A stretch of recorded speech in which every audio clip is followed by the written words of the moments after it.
Each month, the gaming world introduces a plethora of new titles, and we're here to ensure you stay in the know about the ones making the biggest waves. Greetings, fellow gamers. In today's video, we're diving into the most anticipated new games of February 2024. Pacific Drive, a title that blends driving, survival, and horror in a bizarre setting. The game puts you behind the wheel of a station wagon that you have to maintain and upgrade as you explore a mysterious zone in the Pacific Northwest, where all kinds of strange and terrifying things happen.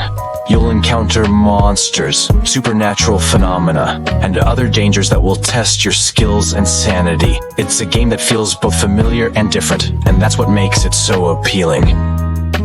Pacific Drive is slated to launch on PC and PS5 in February 2022, and we can't wait to see what surprises it has in store for us. Granblue Fantasy Relink, an action RPG based on the popular Japanese free-to-play RPG Granblue Fantasy, is set to launch on February 1st for PlayStation and PC platforms.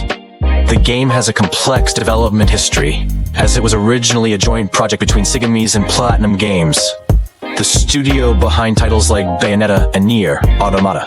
However, Platinum Games left the project in 2019, leaving Sigames to finish the game on their own.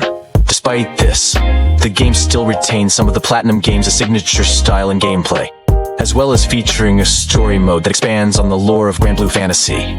The game is a significant departure from the browser-based Granblue Fantasy, which was created by former Final Fantasy developers, such as Nobuo Uematsu and Hideo Minaba.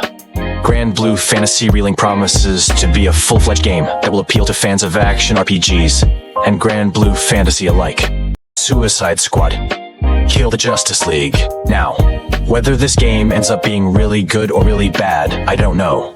But it's going to be big. It's going to get talked about a lot. At its core, it presents an interesting premise. Brainiac is taking over all of the superheroes, and you're out there fighting them. We've never really had something like that in a video game, where you have to beat the superheroes, and that's a great core for a game. Honestly, again, there are a lot of good ideas, and there are some things that we've seen that look fun. Suicide Squad: Kill the Justice League is coming to PS5, Xbox Series, and PC on February 2nd. Banisher: Ghosts of New Eden, an action RPG coming to us from Don't Nod, a company that is clearly committed to producing a variety of content. I love them. They are just a great company. This game follows the vein of Don't Nod's vampire-themed games, and appears to be larger in scale than their previous endeavors. It's an intriguing game where you control a couple of ghost hunters who are obviously in love. Unfortunately, one of them gets killed, and she comes back as a ghost, which is far from ideal. However, you play as her, and there is some sort of cooperative interplay between these two characters. It's a genuinely interesting idea, and it aligns with Don't Nod's commitment to exploring concepts that are a little off the beaten path, striving to create the best experience out of them. I am genuinely excited to play this one, and it's set to release on PS5, Xbox Series, and PC on February 13th. Is Helldivers 2, a squad-based shooter. The game departs from the original game's top-down perspective, opting for a full third-person viewpoint. However, it still maintains the unique look that made the original stand out. The original was released back in 2015, so it's been a while. Apart from the shift in perspective, it appears that much of what made the original an interesting game has been retained. The armor system seems upgraded, yet not vastly different from the original. The co-op aspect looks appealing, and overall, it seems like a substantial upgrade to the original formula. The thing about Helldivers is that I don't really know if it received the recognition it deserved, and I believe that the shift to the third person might bring more attention to their unique formula. It's a good game. I hope it translates well into third person. But we'll see when it releases on PS5 and PC on February 8th. There is Nightingale, a crafting game with survival mechanics in an open-world setting, designed for both single-player and co-op experiences. In some ways, it feels like Skyrim, and in other ways, it reminds me of BioShock. Yet it's a survival and crafting game. Many of the monsters look incredibly cool. It's an overall unique take on something that is likely familiar at its core. I'm genuinely excited about this game because, so far, it defies my expectations of what a survival crafting game should look like.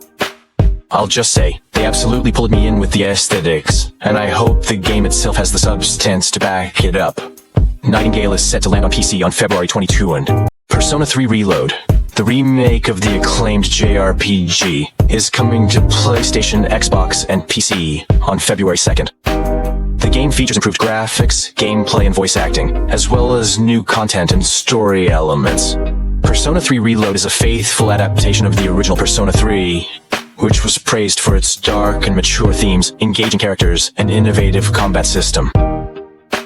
However, some fans may be disappointed that the game does not include the option to play as a female protagonist, which was added in Persona 3 Portable. Persona 3 Reload is a must-play for fans of the Persona series and JRPGs in general.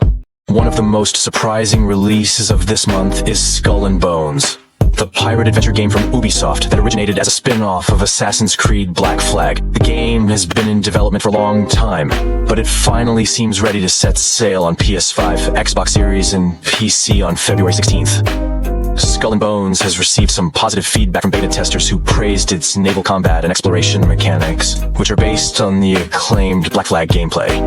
However, there are also some mixed opinions about the game's story, progression, and online features. Skull and Bones is a game that many people have been waiting for, and we hope that it delivers a satisfying and fun experience for fans of pirate games. And finally, at number 1, it's Final Fantasy VII Rebirth, the second CD of Final Fantasy VII remade as a game. I'm really excited to play this Final Fantasy VII remake. It's a cool and well-done reinterpretation of the first CD of the game, now in a slightly more action RPG style, while still retaining many ideas from the original turn-based system. This promises to be a much bigger and expanded version, featuring an open world this time around.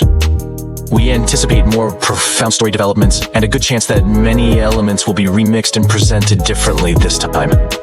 That's the allure of the Final Fantasy VII remakes. They exist in some kind of weird time loop, and I love it. I'm eager to play it when it lands exclusively on the PS5 on February 29th.